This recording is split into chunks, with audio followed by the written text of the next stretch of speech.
Hi, it's Mike here, and in this video I'm going to be going through the 4 key things to navigate when making good decisions. These are 4 things that everybody has to deal with, very difficult to actually control, but I think 4 things that we all really need to be aware of when we do make decisions. Let's go into the first one. So the first one is narrow perspective, and having a real sort of narrow focus, and only seeing a couple of different routes through the problem, and only being able to think of a couple of different things in terms of how to solve it. It's really important that we try and widen our sort of focus and our opinions, our choices, our options.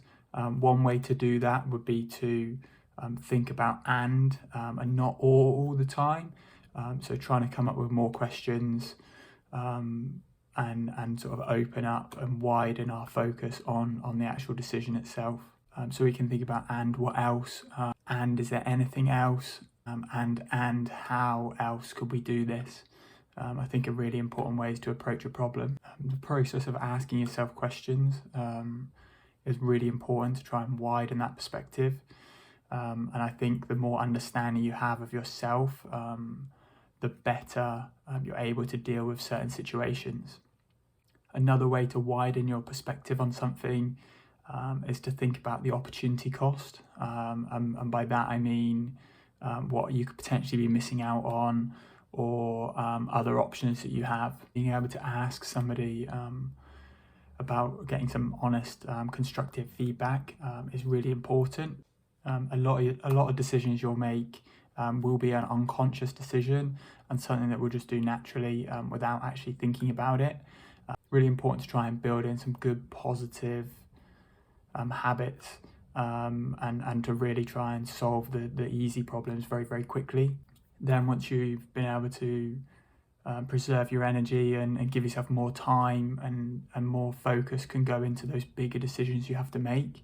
You do have to be careful that you don't overthink the process, called analysis paralysis, where you give yourself too many options and you end up too much time evaluating and thinking about a problem and not enough time taking action and actually solving the problem itself. The second one is being able to deal with the confirmation bias. And the confirmation bias is our belief on a particular thing, and we're always sway towards that initial belief that we have. We always tend to see what we actually want to see.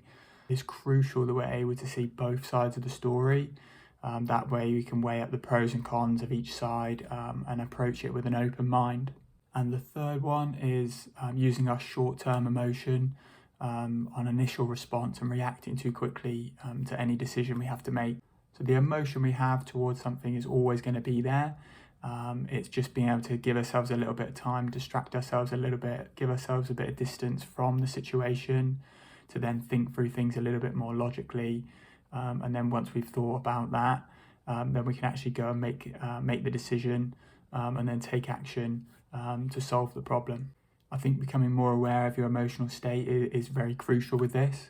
So the more understanding you have of your own emotion, the own state you're in, the easier it is then to control it or to make the right decision, to give yourself a little bit more time if you're not in that right state to make the decision you need to make. Understanding yourself better and the feelings you have, and also other human behaviour as well, I think is really, really important to read a situation better, to judge how the other person's feeling as well, and then go about it the right way and approach the situation in the right way.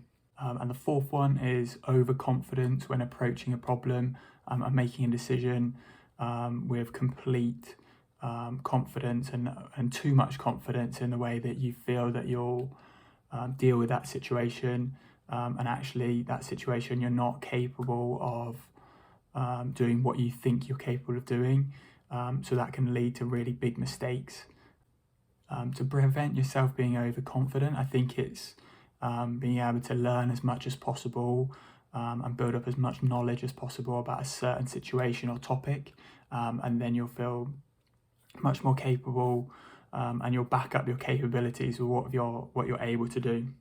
And I think it's about having that underlying knowledge base and understanding of a situation and a problem, and not just using your words or sort of winging it a little bit and going, okay, this is what I can do. It's actually, this is what I'm able to do, and this is how I can help you. So those are the 4 things to navigate when making decisions. I really appreciate you watching the video to this point. My sort of opinion on it is really important to have an open mind and to learn as much as possible. There are 2 sides to every story, so it's really important to try and weigh up the pros and cons and think about things from more than just one perspective. You will not know the answer and you will never be right all the time. It is important that you do know that you will make mistakes and you won't know the answers all the time, but you can't let that stop you from making the decisions and taking action towards solving problems and helping people. If you've enjoyed this topic and want to go into it a little bit more, this information is actually based on the book by Chip and Dan Heath called Decisive, which is a great read. I've also done a blog post on the topic itself, so I will put the link in the description below for you so you can check those out. But thank you for watching and see you on the next video.